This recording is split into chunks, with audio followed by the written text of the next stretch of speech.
اللہ رب العزت نے انسان کی ہدایت اور رہنمائی کے لیے انبیاء کو بھیجا، جنہوں نے آ کر انسان کو حق کا راستہ دکھایا، اور جب انبیاء کا سلسلہ ختم ہو گیا تو انسان کی ہدایت اور رہنمائی کے سلسلے کو جاری و ساری رکھنے کے لیے اللہ تعالیٰ نے اولیاء کاملین کا انتخاب فرمایا، تاکہ ان کے ذریعے مخلوق کو اپنے خالق و مالک حقیقی سے روشناس کرایا جائے۔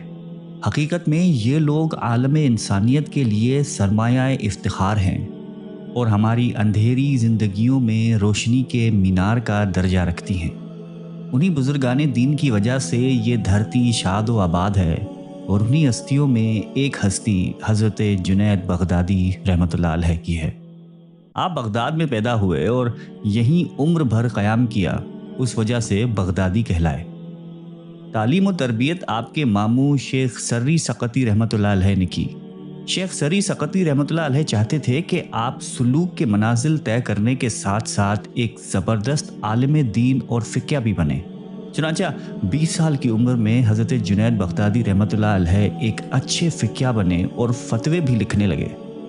علوم دین میں تکمیل پانے کے بعد آپ نے زہد و عبادت میں رغبت حاصل کی، اور اس کے ساتھ دنیا کے کاروبار میں بھی مصروف رہے۔ شیشے کا کاروبار آپ نے ورثے میں پایا تھا، یہی کاروبار شروع کیا۔ آپ ریاضت اور مجاہدے کرتے اور ساتھ ہی دنیا کے کاموں میں بھی مصروف رہتے۔ آپ فرمایا کرتے کہ تصوف قرآن و سنت کا ترجمان ہے۔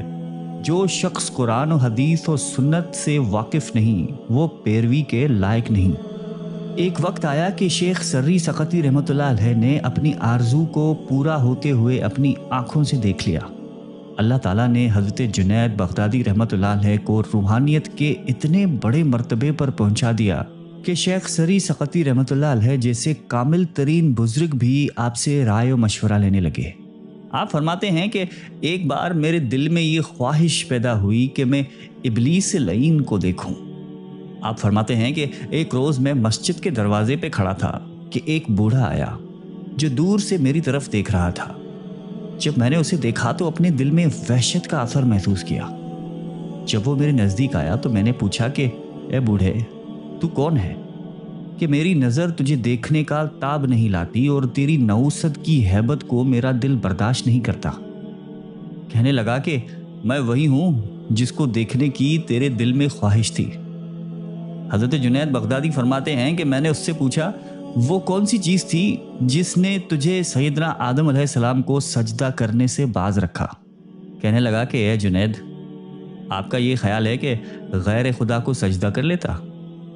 آپ فرماتے ہیں کہ میں اس کے کلام سے حیران ہوا، اور اس کا کلام مجھ پر اثر کرنے کو ہی تھا کہ مجھے الہام ہوا کہ اے جنید، اس کو کہہ دو تو جھوٹ بولتا ہے۔ اگر تو بندہ تھا تو رب ذوالجلال کے حکم سے باہر نہ ہوتا اور اس کی نہیں سے تقرب نہ کرتا۔ شیطان نے میرے دل کی یہ آواز سن لی اور چیخ ماری اور بولا، اللہ کی قسم، تو نے مجھے جلا ڈالا، اور نظر سے غائب ہو گیا۔ ایک دن حضرت جنید بغدادی واعظ فرما رہے تھے کہ ایک کافر نوجوان جو مسلمانوں جیسا لباس پہنے ہوئے تھا مجلس میں آیا اور ایک کنارے پر کھڑا ہو گیا۔ بلند آواز سے کہنے لگا کہ اے شیخ، رسول علیہ السلام کے اس ارشاد مبارک کا کیا معنی ہے کہ مومن کی فراست اور دانائی سے ڈرو کہ بے شک وہ اللہ کے نور سے دیکھتا ہے۔ حضرت جنید بغدادی فرماتے ہیں کہ میں اس کا یہ سوال سن کر کچھ دیر کے لیے سر جھکا کر خاموش بیٹھ گیا۔ اس کے بعد سر اٹھا کر اس سے کہا کہ اے نوجوان، اسلام قبول کر لے، تیرے اسلام لانے کا وقت آ چکا ہے۔ حضرت سری سقطی رحمۃ اللہ علیہ کے زمانہ حیات میں پیر بھائیوں نے حضرت جنید بغدادی سے کہا کہ ہمیں واعظ فرمائیں تاکہ ہمارے دل راحت و سکون پائیں۔ آپ نے صاف انکار کر دیا اور فرمایا کہ جب تک ہمارے شیخ جلوہ افروز ہیں، میں کوئی بھی بات کہنے کا مجاز نہیں۔ ایک رات سو رہے تھے کہ نبی اکرم صلی اللہ علیہ وآلہ وسلم کا دیدار پاک نصیب ہوا۔ دیکھا کہ آپ علیہ السلام فرما رہے ہیں کہ جنید، لوگوں کو واعظ کیا کرو، اس لیے کہ تیرے بیان سے مخلوق کے دلوں کو راحت حاصل ہوگی، اور تیرے بیان سے خداوند تعالیٰ ایک عالم کی نجات فرمائے گا۔ جب بیدار ہوئے تو دل میں خطرہ پیدا ہوا کہ میں اپنے مرشد کے درجے سے اتنا بلند ہو گیا ہوں کہ رسول کریم صلی اللہ علیہ وآلہ وسلم نے مجھے حکم دعوت فرمایا ہے۔ جب صبح ہوئی تو حضرت سری سقطی نے ایک مرید کو بھیجا کہ جب حضرت جنید بغدادی رحمۃ اللہ علیہ نماز سے سلام پھیریں تو ان سے کہنا، مریدوں کی درخواست تم نے رد کر دی اور انہیں کچھ نہ سنایا۔ مشائخ بغداد نے سفارش کی، اسے بھی تم نے رد کر دیا۔ میں نے پیغام بھیجا، پھر بھی واعظ نہیں کیا۔ اب جبکہ رسول کریم صلی اللہ علیہ وآلہ وسلم کا حکم مبارک تجھے ملا ہے تو لہٰذا اس حکم کی تکمیل کرو۔ حضرت جنید بغدادی نے یہ حکم سنتے ہی جواب میں عرض کیا کہ حضور، میرے ذہن میں فضیلت کا خیال سمایا تھا، وہ جاتا رہا ہے اور میں نے اچھی طرح سمجھ لیا ہے کہ حضرت سری سقطی میرے مرشد کامل میرے تمام حالات ظاہر اور باطن سے آگاہ ہیں، اور آپ کا درجہ ہر حال میں میرے درجے سے بلند ہے، اور آپ یقیناً میرے اسرار سے واقف ہیں، اور میں آپ کے منصب جلیل کی بلندی سے محض بے خبر ہوں، اور اپنی اس غلطی سے استغفار کرتا ہوں جو میں نے اس خواب سے پہلے اپنے متعلق سوچا تھا۔ فرماتے ہیں کہ میں حضرت سری سقطی رحمۃ اللہ علیہ کی بارگاہ عالیہ میں حاضر ہوا اور آپ سے عرض کیا کہ آپ کیسے جانتے ہیں کہ میں نے رسول کریم صلی اللہ علیہ وآلہ وسلم کا خواب میں دیدار پاک کیا ہے؟ تو فرمایا کہ میں نے خواب میں رب کا دیدار پاک کیا، اور رب نے مجھے فرمایا کہ میں نے پیارے رسول صلی اللہ علیہ وآلہ وسلم سے فرمایا کہ جنید کو فرمائیں کہ واعظ کیا کریں تاکہ اہل بغداد کو فائدہ ہو اور ان کی مراد بر آئے۔ ایک مرتبہ مکتب سے واپسی پر دیکھا کہ آپ کے والد گرامی برسر راہ رو رہے ہیں۔ آپ نے وجہ پوچھی تو فرمایا کہ میرے رونے کا سبب یہ ہے کہ آج میں نے تمہارے ماموں کو زکوٰۃ میں کچھ درہم بھیجے تھے، لیکن انہوں نے لینے سے انکار کر دیا، اور آج مجھے یہ احساس ہو رہا ہے کہ میں نے اپنی زندگی ایسے مال کی حصول میں صرف کر دی جس کو خدا کے دوست بھی پسند نہیں کرتے۔ چنانچہ حضرت جنید بغدادی رحمۃ اللہ علیہ نے اپنے والد گرامی سے وہ درہم لیے اور اپنے ماموں کے یہاں پہنچے۔ وہاں جا کر آواز دی۔ جب اندر سے پوچھا گیا کہ کون ہے تو آپ نے عرض کیا کہ جنید، آپ کے لیے زکوٰۃ کی رقم لے کر آیا ہوں، لیکن انہوں نے پھر سے انکار کر دیا، جس پر حضرت جنید بغدادی نے کہا کہ قسم ہے اس ذات کی جس نے آپ کے اوپر فضل اور میرے والد گرامی کے ساتھ عدل کیا، اب آپ کو اختیار ہے کہ یہ رقم لیں یا نہ لیں، کیونکہ میرے والد گرامی کے لیے جو حکم تھا کہ حقدار کو زکوٰۃ پیش کرو وہ انہوں نے پورا کر دیا۔ یہ بات سن کر حضرت سری سقطی نے دروازہ کھول کر فرمایا کہ رقم سے پہلے میں تجھے قبول کرتا ہوں۔ چنانچہ اسی دن سے آپ ان کی خدمت میں رہنے لگے اور 7 سال کی عمر میں انہی کے ہمراہ مکہ معظمہ پہنچے۔ وہاں 4 صوفیہ کرام میں شکر کے مسئلے پر بحث چھڑی ہوئی تھی، اور جب سب شکر کی تعریف بیان کر چکے تو آپ کے ماموں نے آپ کو شکر کی تعریف بیان کرنے کا حکم دیا۔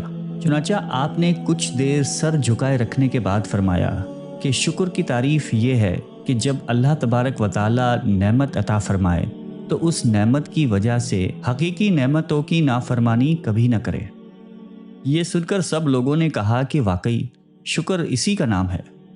پھر آپ نے بغداد شریف واپس آ کر آئینہ سازی کی دکان قائم کر لی اور ایک پردہ ڈال کر 400 رکعت نماز ہر دن اسی دکان میں ادا کرتے تھے، اور کچھ عرصے کے بعد دکان کو خیر باد کہہ کر حضرت سری سقطی رحمۃ اللہ علیہ کے مکان کے ایک حجرے میں گوشہ نشین ہو گئے، اور 30 سال تک عشاء کے وضو سے فجر کی نماز ادا کرتے رہے اور رات بھر عبادت میں مشغول رہتے تھے۔ آپ فرمایا کرتے تھے کہ اخلاص کی تعلیم میں نے حجام سے حاصل کی ہے، اور واقعہ اس طرح پیش آیا کہ مکہ معظمہ میں قیام کے دوران ایک حجام کسی دولت مند کی حجامت بنا رہا تھا، تو میں نے اس سے کہا کہ اللہ کے لیے میری حجامت بنا دو۔ اس نے فوراً اس دولت مند کی حجامت چھوڑ کر میرے بال کاٹنے شروع کر دیے، اور حجامت بنانے کے بعد ایک کاغذ کی پڑیا میرے ہاتھ میں دی جس میں کچھ ریزگاری لپٹی ہوئی تھی، اور مجھ سے کہا کہ آپ اس کو اپنے خرچ میں لائیں۔ وہ پڑیا لے کر میں نے نیت کر لی کہ اب پہلے مجھے جو کچھ دستیاب ہوگا وہ میں حجام کی نظر کروں گا۔ چنانچہ کچھ عرصے کے بعد ایک شخص نے بصرہ میں اشرفیوں سے لبریز تھیلی مجھ کو پیش کی۔ وہ لے کر جب حجام کے پاس پہنچا تو اس نے کہا کہ میں نے تو تمہاری خدمت صرف اللہ کے لیے کی تھی اور تم مجھے تھیلی پیش کرنے آئے ہو۔ کیا تمہیں اس بات کا علم نہیں کہ اللہ کے واسطے کام کرنے والا کسی سے کوئی معاوضہ نہیں لیتا؟ کسی عورت نے اپنے گمشدہ لڑکے کے مل جانے کی دعا کے لیے آپ سے عرض کیا تو فرمایا کہ صبر سے کام لو۔ یہ سن کر وہ چلی گئی اور کچھ روز صبر کرنے کے بعد پھر خدمت میں حاضر ہوئی، لیکن پھر آپ نے صبر کی تلقین فرمائی اور وہ عورت واپس ہو گئی، اور جب طاقت صبر بالکل نہ رہی تو پھر حاضر ہو گئی اور عرض کیا کہ اب تاب صبر نہیں ہے۔ آپ نے فرمایا اگر تیرا قول صحیح ہے تو جا، تیرا بیٹا تجھے مل گیا۔ چنانچہ جب وہ گھر پہنچی تو بیٹا موجود تھا۔ کسی مرید کے دل میں یہ وسوسہ شیطانی پیدا ہو گیا کہ اب میں کامل بزرگ بن گیا ہوں اور مجھے صحبت مرشد کی حاجت نہیں ہے، اور اس خیال کے تحت جب وہ گوشہ نشین ہو گیا تو رات کو خوابوں میں دیکھا کرتا کہ ملائک اونٹ پر سوار کر کے جنت میں سیر کرانے لے جاتے ہیں، اور جب یہ بات شہرت کو پہنچ گئی تو ایک دن آپ بھی اس کے پاس پہنچ گئے اور فرمایا کہ آج رات کو جب تم جنت میں پہنچو تو لا حول ولا قوت الا باللہ العلی العظیم پڑھنا۔ چنانچہ اس نے جب آپ کے حکم کی تعمیل کی تو دیکھا کہ شیاطین تو فرار ہو گئے اور ان کی جگہ مردوں کی ہڈیاں پڑی ہیں۔ یہ دیکھ کر وہ تائب ہو گیا اور آپ کی صحبت اختیار کر کے یہ طے کر لیا کہ مرید کے لیے گوشہ نشینی سمے قاتل ہے۔ ایک مرید سے باادب ہونے کی وجہ سے آپ کو بہت انس تھا، جس کی وجہ سے دوسرے مریدین کو رشک پیدا ہو گیا۔ چنانچہ آپ نے ہر مرید کو ایک مرغ اور ایک چاقو دے کر یہ حکم فرمایا کہ ایسی جگہ جا کر ذبح کرو کہ کوئی دیکھ نہ سکے۔ کچھ وقفے کے بعد تمام مریدین تو ذبح شدہ مرغی لے کر حاضر ہو گئے، لیکن وہ مرید زندہ مرغی لے کر آیا اور عرض کیا کہ مجھے کوئی ایسی جگہ نہیں ملی جہاں اللہ موجود نہ ہو۔ یہ کیفیت دیکھ کر تمام مریدین اپنے رشک سے تائب ہو گئے۔ ایک دفعہ فرمایا کہ خطرے کی 4 قسمیں ہیں۔ پہلا خطرہ حق، جس سے معرفت حاصل ہوتی ہے۔ دوسرا خطرہ ملائک، جس سے عبادت کی رغبت پیدا ہوتی ہے۔ تیسرا خطرہ نفس، جس سے دنیا میں مبتلا ہو جاتا ہے، اور چوتھا ہے خطرہ ابلیس، جس سے بغض و عناد جنم لیتی ہے۔ فرمایا کہ 4000 خدا رسیدہ بندوں کا یہ قول ہے کہ عبادت الہی اس طرح کرنی چاہیے کہ اللہ کے سوا کسی کا خیال تک نہ آئے۔ فرمایا کہ تصوف کا مطلب اندر کی پاکیزگی ہے، اس لیے برگزیدہ ہستی ہی کو صوفی کہا جاتا ہے، اور صوفی وہ ہے جو حضرت ابراہیم سے خلیل ہونے کا درس لے، حضرت اسماعیل سے تسلیم رضا کا درس لے، حضرت داؤد سے غم کا درس لے، حضرت ایوب سے صبر کا درس لے، اور حضرت موسیٰ سے شوق کا درس لے، اور حضور اکرم صلی اللہ علیہ وآلہ وسلم سے اخلاص کا درس حاصل کرے۔ فرمایا کہ اللہ کے علاوہ ہر شے کو چھوڑ کر خود کو فنا کرنے کا نام تصوف ہے، اور آپ کے ایک ارادت مند کا قول ہے کہ صوفی اس کو کہتے ہیں جو اپنے تمام اوصاف کو ختم کر کے اللہ کو پائے۔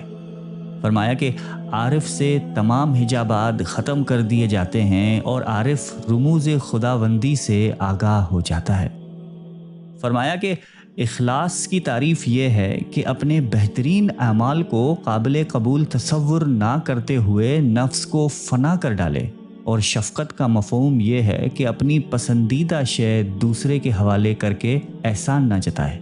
فرمایا کہ جو درویش اللہ کی رضا پر راضی ہے وہ سب سے برتر ہے، اور ایسے لوگوں کی صحبت اختیار کرنی چاہیے جو احسان کر کے بھول جاتے ہیں اور تمام لغزشوں کو نظر انداز کرتے ہیں۔ فرمایا کہ بندہ وہی ہے جو اللہ کے سوا کسی کی پرستش نہ کرے۔ پھر فرمایا کہ مرید وہ ہے جو اپنے علم کا نگران رہے، اور مراد وہ ہے جس کو اللہ تعالیٰ کی مدد حاصل ہو، کیونکہ مرید تو دوڑنے والا ہوتا ہے، اور دوڑنے والا کبھی اڑنے والے کا مقابلہ نہیں کر سکتا۔ فرمایا کہ ترک دنیا سے آخرت مل جاتی ہے۔ پھر فرمایا کہ تواضع نام ہے سر جھکا کر رکھنے کا اور زمین پر سونے کا۔ فرمایا کہ حجابات کی 6 قسمیں ہیں، 3 عام بندوں کے لیے، پہلی نفس، دوسری مخلوق اور تیسری دنیا، اور 3 خاص بندوں کے لیے، پہلی عبادت، دوسرا اجر اور تیسری کرامات پر اظہار۔ فرمایا کہ حلال سے حرام کی جانب متوجہ ہونا اہل دنیا کی لغزش ہے، اور فنا سے بقا کی طرف رجوع کرنا پرہیزگار کی لغزش ہے۔ فرمایا کہ قلب مومن دن میں 70 مرتبہ گردش کرتا ہے، لیکن قلب کافر 70 برس میں ایک مرتبہ بھی گردش نہیں کرتا۔ آپ اپنی مناجات اس طرح شروع کرتے ہیں کہ اے اللہ، روز محشر مجھے اندھا کر کے اٹھانا، اس لیے کہ جس کو تیرا دیدار نصیب نہ ہو اس کا نابینا رہنا اس لیے اولا ہے کہ وہ کسی دوسری شے کو بھی نہ دیکھ سکے۔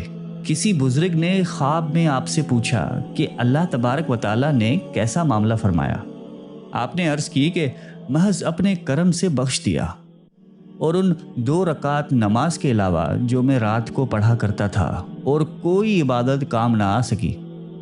ایک رات میں نے خواب دیکھا کہ گویا خلیفہ وقت آیا ہے اور مجھے اپنے ہاں اس نے مہمان نوازی کی دعوت دی ہے۔ میں خواب سے بیدار ہوا تو اپنے ساتھی سے اس خواب کا ذکر کیا۔ ساتھی نے کہا کہ دیکھتے ہیں کہ تمہارے اس خواب کی کیا تعبیر نکلتی ہے۔ پھر جب صبح ہوئی تو اچانک کسی نے دروازے پہ دستک دی۔ میں نے اٹھ کر دروازہ کھولا تو حضرت جنید کو کھڑے پایا۔ ہم نے آپ کا استقبال کیا، آپ نے ہمیں سلام کیا اور گھر میں تشریف فرما ہو گئے۔ مختلف موضوعات پر گفتگو اور علمی تذکرے کے بعد جب آپ نے مجھے اپنے گھر دعوت پر آنے کا فرمایا تو میں نے اپنے ساتھی کو دیکھ کر مسکرایا۔ حضرت جنید نے فرمایا کہ کیوں مسکرا رہے ہو؟ میں نے اپنا خواب بیان کر دیا۔ آپ نے بھی فرمایا کہ گزشتہ رات میں نے بھی خواب دیکھا اور حضور اکرم صلی اللہ علیہ وآلہ وسلم کی زیارت سے مستفید ہوا۔ حضرت ابو بکر صدیق آپ کے دائیں، حضرت عمر فاروق آپ کے بائیں اور حضرت علی مرتضیٰ آپ کے سامنے حاضر تھے۔ میں بھی حضور کے سامنے بیٹھ گیا۔ اتنے میں 2 آدمی اور بھی نظر آئے جو حضور کے سامنے بیٹھے ہوئے تھے۔